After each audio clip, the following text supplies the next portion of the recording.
Darkness enveloped the dense forest on the outskirts of Lacey, Washington. Amid the still night, sudden rustling of leaves and hurried footsteps broke the silence. A figure stumbled through the towering trees, gasping desperately. It was young Sukon, 42 years old, who had miraculously escaped after being buried alive by her own husband. Just hours before, young Suk had been at home with her two children. She never imagined that peaceful life would be torn apart by the rage of the man who had vowed to protect her for life. Chae Kyung-an, 53 years old, had transformed into a bloodthirsty monster, ready to take his wife's life simply because he didn't want to share his pension after their divorce. That fateful day began like any other ordinary Sunday. Young Suk and her children returned from church to find Chae Kyung's familiar minivan parked in the driveway. There was nothing unusual about him stopping by once a week to do laundry. But today, a tense atmosphere engulfed the house as soon as young Suk entered. Chae Kyung wanted to discuss the divorce and division of assets. Young Suk sensed the simmering anger in her husband's voice. She tried to stay calm, asking him to leave before retreating to the bedroom to change clothes. But this was only the beginning of a horrifying nightmare. While young Suk was in the main bedroom upstairs, Chae Kyung suddenly burst in to attack. Hammer-like blows rained down on her head, causing her to fall to the floor in a daze.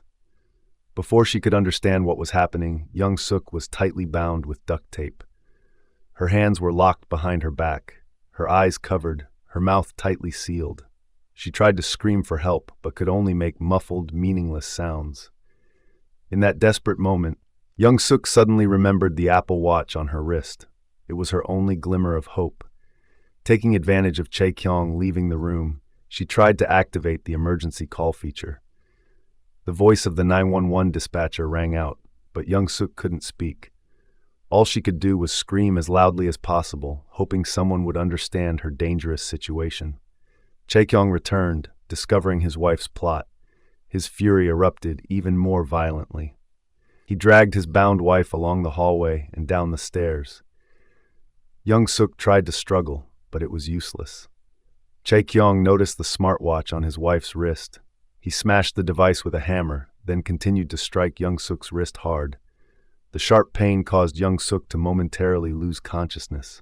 When she came to, she found herself stuffed into the minivan. The vehicle sped off into the night, taking her to a remote location deep in the forest. Young Suk trembled, knowing her husband had something terrifyingly sinister in mind. The sound of a shovel digging into earth echoed in the dark night. Young Suk couldn't see anything through the duct tape covering her eyes, but she could sense Chae Kyung digging a hole. Extreme horror overwhelmed her. Chae Kyung was planning to bury her alive.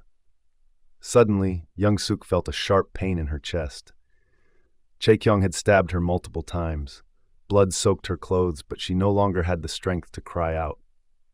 Chae Kyung dragged his wife into the shallow hole he had just dug, then pressed a heavy tree branch on top of her.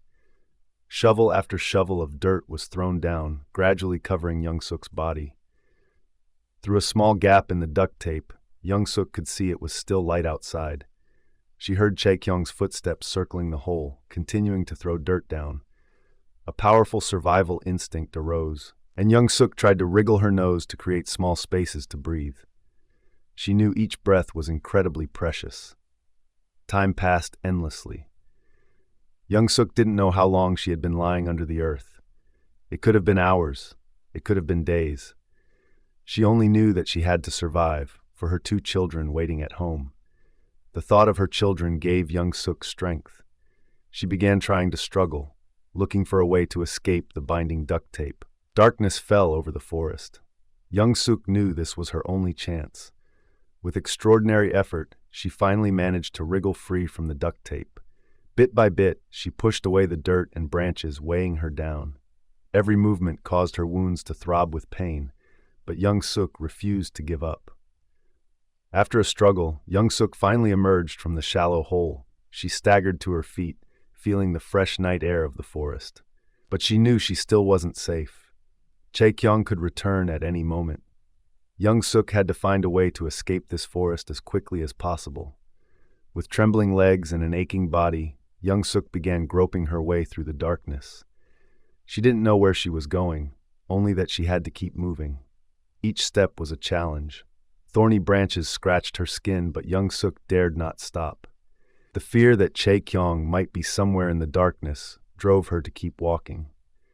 After about 20 to 30 minutes of trekking through the forest, which felt like a century to Young Suk, she finally saw a glimmer of light in the distance. It was a house. Hope surged within Young Suk. With what little strength she had left, she ran towards the house and frantically banged on the door. The residents were awakened by the noise in the middle of the night. They were horrified when they opened the door to find a woman in a terrifying state. Clothes torn and dirty, hair disheveled, her entire body covered in wounds and bruises. Young Suk rushed into the house, trembling as she begged for help. They immediately called the police. When the officers arrived, Young Suk ran towards them, screaming and calling for help. She grabbed onto an officer, her voice breaking with fear. "My husband is trying to kill me. Please help me." The officers were shocked to see pieces of duct tape still wrapped around her neck, lower face, and ankles. Young Suk was taken to a nearby hospital for treatment. While doctors tended to her, Young Suk recounted the entire horrifying story to the police. She revealed that Chae Kyung had threatened to kill her many times before, but she never thought he would actually do it. Chae Kyung said he would rather kill her than give her his pension money after the divorce. The hunt for Chae Kyung was immediately launched. Police searched everywhere, but he seemed to have vanished without a trace. However, at 8 p.m. on October 17th, they received a call reporting a suspicious vehicle parked on a road several miles away. It was Chae Kyung's minivan. He was arrested without resistance. The next day, police located where Young Suk had been buried. They found a hole 180 centimeters by 90 centimeters wide and 48 centimeters deep, exactly like a grave design. Inside the hole, they discovered long strips of duct tape and strands of Young Suk's hair. On the ground next to the hole, they found the broken frame of the Apple Watch stuck to a piece of duct tape. This evidence further confirmed the horrifying story Young Suk had told. Chae Kyung was charged with multiple serious crimes, including first-degree attempted murder, first-degree kidnapping, first-degree assault, and felony harassment. His defense lawyers tried to argue that their client was a former military intelligence officer with 30 years of experience, living with post-traumatic stress disorder, PTSD. They claimed Chae Kyung was experiencing PTSD-related symptoms and wasn't receiving adequate treatment. However, these defenses couldn't erase the horrific crime Chae Kyung had committed. In a court hearing in March 2024, he finally pleaded guilty to second-degree attempted murder. Chae Kyung admitted to intentionally harming his wife by kidnapping her and taking her into the forest, pushing his bound wife into a hole and covering her with tree branches. He expressed remorse for the attack, but his belated apologies couldn't erase the pain Young Suk had endured. During the sentencing hearing in April 2024, Young Suk stood before the court with tear-filled eyes, recounting the 12 horrifying hours trapped in the makeshift grave. Her voice trembled as she recalled the moments she thought would be her last. Young Suk said she had begged Chae Kyung to release her and thought of her children, but he ignored all her pleas. "After that day, my life and my children's lives have been destroyed," Young Suk said, tears streaming down her cheeks. "I have to live with mental trauma and health issues for the rest of my life." She described the constant nightmares, fear of being alone, and persistent feelings of insecurity, even in her own home. Young Suk's children were also severely affected. Her 20-year-old daughter had to pause her college education to care for her mother and younger sister. The 11-year-old girl became withdrawn, spoke less, and frequently had nightmares. Both children had to undergo psychological counseling to cope with their mental trauma. Before pronouncing the sentence, the Thurston County judge harshly condemned the terrible crime Chae Kyung had committed. With a voice full of indignation, the judge said, "Preventing someone from calling for help, assaulting, restraining, and burying them alive. With your confession, you have admitted responsibility for this crime. This was an extremely cruel and inhumane act. Chae-kyung stood silently, head bowed as he heard the accusations. He looked older and more tired than his 53 years. When allowed to speak his final words, Chae-kyung only uttered a brief sentence. "I wish I could go back to that moment, never enter the house, and just leave." On April 26, 2024, the trial concluded with Chae-kyung's sentence: 13 years and 9 months in prison and 3 months of community custody, along with a no-contact order with the victim. This was the maximum sentence the court could impose for the crime Chae-kyung had pleaded guilty to. When pronouncing the sentence, the judge once again emphasized the severity of the crime. He said, "The defendant's actions were not just a violent attack, but a cruel betrayal of the woman who had trusted and loved him for many years. This was a barbaric act, stripping away the dignity and right to live of the victim." The judge also praised Young-suk's strength and courage. "I'm certain that no words can describe the physical pain, fear, and anguish during those 12 hours thinking you might lose your life and never see your children again."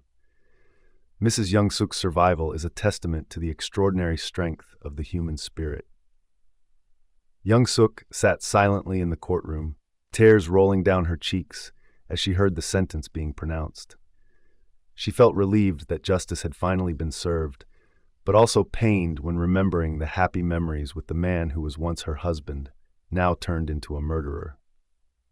As she left the courthouse, Young-suk was surrounded by family members and friends, hugging her tightly and offering comfort. She knew the road ahead was still long and difficult, but she no longer had to face it alone.